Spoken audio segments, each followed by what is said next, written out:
This is the reason why I love Jasmine Crockett. She was at the Breakfast Club and she will tell it as it is. Watch the video.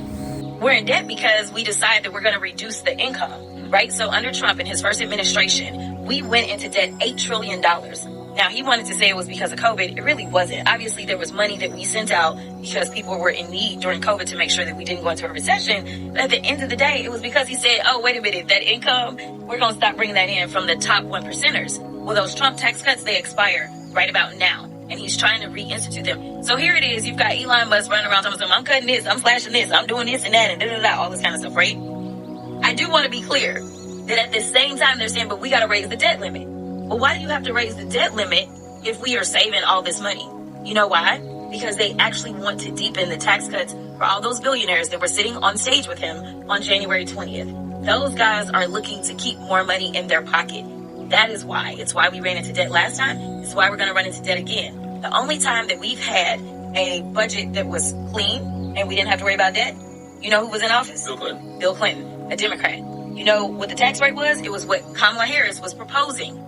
That is not the tax rate that they are looking to do on the 1%ers. Literally made another $100 and something billion since the election. Y'all not mad at this African man? That's exactly right. He knows that they're not going to check him, right? Like, I mean, you can go back and play the clips of him talking about how he loves the uneducated, right? If he would ever run for president, he would run as a Republican. Like, and we know, like, this isn't me trying to throw shade. These are just the facts. When you look at who's voting for who, the less educated folk, and when I say educated, I'm not even talking about formal education. I'm talking about people that literally don't want to read and enlighten themselves on facts.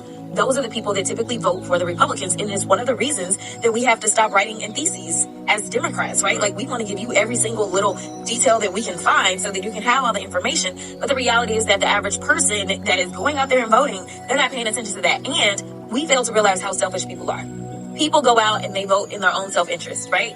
And so you had all these racists that showed up and decided that they were going to vote for the other races because they thought, hey, we are all the same. But the reality is that he is a rich racist, okay? And so when he decided that he was going to look out for somebody, it was only going to be other rich white guys, not the rest of y'all. So as you're losing your job, as you're losing your Medicaid, as you're losing your farm, you're feeling away because you're like, wait a minute, you were supposed to go after the others, not come after us. And now they're saying, oh, well, we'll give you a $5,000 check. I don't see it happening. Right now, that is not a part of the budget that they have proposed. That is for sure. So they just had a markup. So this is the first that they're ever talking about this. The budget that they proposed, where they went through a 13-hour markup just the other day, proposed getting rid of Medicare. So, I mean, theoretically, they should have the money if you decide that people won't have health care in this country, which costs a little bit more than $5,000 a person. But the reality is that they're not going to do that today. The 19th, he's sworn January 20th. So, yeah, we are, and what I need people to understand is that $5,000, even if you get it, is not going very far because we are headed to a recession. That is the bottom line. You know, people talked about how terrible the economy was, and that was more so like things were expensive, but people were absolutely able to still enjoy all these plane rides. Because every time I caught a flight, it was absolutely packed, right? And so, yes, it was expensive, but you could pay for it.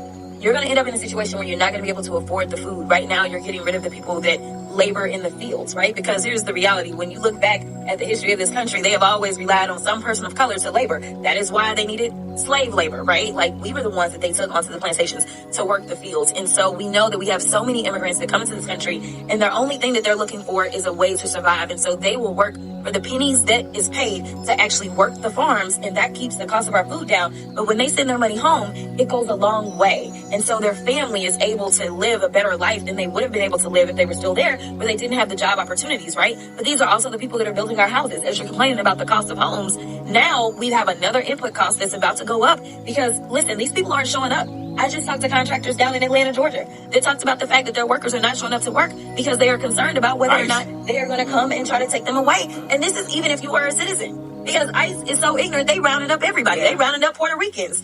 They are Americans, right? They are rounding up Native Americans. They are the most American that you can find, right? Like, they are rounding up everybody. So people of color are like, yo, I am not even going to work, right? So now you're talking about costs going up, but you're also talking about less people working.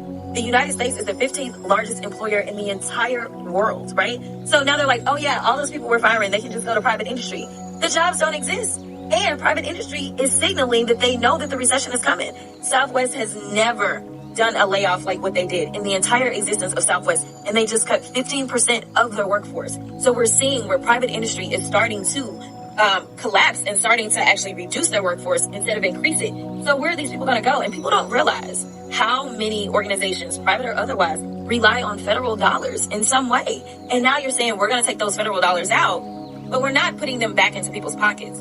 We're putting them into the pockets of my friends. So now Elon is going to get more money. Now I'm going to figure out how to serve myself, because he also told his Department of Justice, do not enforce the marijuana laws, right, on the books. Do not enforce the fact that there's this disparity between crack and cocaine on the federal level, but do not enforce foreign influence laws. Okay, well, I'm sorry. I had nobody from the hood get caught up because they were engaged in some kind of foreign influence. That's a fact. I mean, so who is it that typically gets caught up? It's people with access. And so now basically he's signaling to all of these people that have tried to corrupt our government, come on through, drop off a bag. In fact, y'all just had a senator nearby that just went down. They just gave Menendez 11 years for the exact thing that he's telling his Department of Justice, do not enforce this. She will tell you as it is.